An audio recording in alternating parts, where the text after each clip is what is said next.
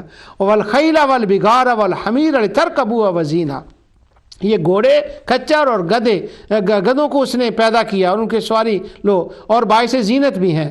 وَيَخْلُقُ مَا لَا تَعْلَمُونَ، اور ایسی بہت سی چیزیں پیدا کرتا ہے جن کا تمہیں علم نہیں، جو آپ ٹرینیں اب وہ سواریاں پیدا ہو گئی ہیں.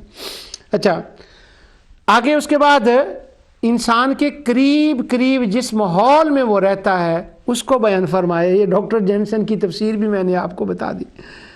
وَهُوَ الَّذِي أَنزَلَ مِنَ السَّمَاءِ مَاءً لَكُم مِّنْهُ، اور اس نے آسمان سے پانی برسایا جیسے تم پیتے ہو، اور اسی سے اگے ہوئے درختوں کا تم نے اپنے جانوروں کو چراتے ہو. يُنبِتُ لَكُم بِهِ الزَّرْعَ، تمہاری ضرورتیں بھی پیدا پوری اسی نے کی ہیں، اور تمہارے جانوروں کی ضرورتیں بھی اسی نے پیدا کی ہیں. يُنبِتُ لَكُم بِهِ، اور تمہارے لیے وہ گاتا ہے.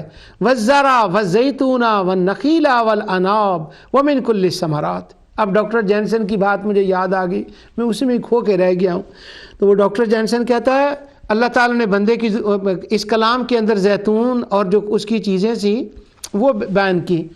آگے تو ڈاکٹر جینسن نے غضب کا جملہ بولا. وہ مجھے کہتا ہے جتنی یہاں پر چیزیں انسان کے لیے ضروریات تھیں وہ بیان کی ہیں، اور پھر کچھ وہ چیزیں تھیں جو اوپر والی ہیں، وہ اس کے لیے فرمایا وَسَخَّرَ لَكُمُ اللَّيْلَ وَالنَّهَارَ وَالشَّمْسَ وَالْقَمَرَ وَالنُّجُومُ مُسَخَّرَاتٌ بِأَمْرِهِ إِنَّ فِي ذَلِكَ لَآيَاتٍ لِقَوْمٍ يَعْقِلُونَ.